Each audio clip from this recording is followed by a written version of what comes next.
हमें पता है कि हमारे जिले में एक आदमी इलेक्शन को धांधली करके आया है। पाकिस्तानियों, हम क्यों नहीं बोलते उसके खिलाफ? हम क्यों नहीं जुल्म के खिलाफ और नाइंसाफी के खिलाफ अपनी आवाज क्यों नहीं बुलंद करते?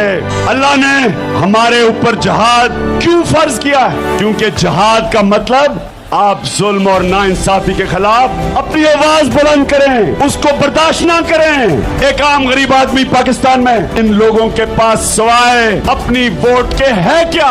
ना इनको तालीम मिलती है, ना इनको रोजगार मिलता है, ना अस्पतालों में इलाज होता है, ना साफ पीने का पानी मिलता है, कचहरियों में धक्के खाते फिरते, थानों में जुल्म होता है। ये लोगों के पास सिर्फ एक चीज है, अपनी वोट।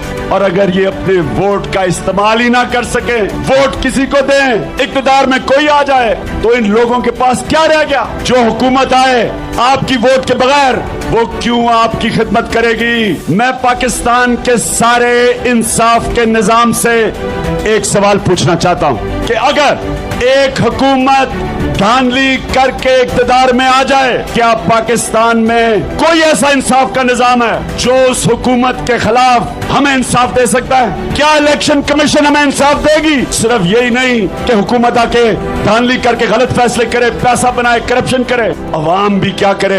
अगर अवाम एक हुकूमत को अपनी वोट से निकाल ही नहीं सकती, उस हुकूमत को ला ही नहीं सकती जिसने अवाम के लिए फैसले करने हैं, तो अवाम में और जानवरों में क्या फर्क रह गया?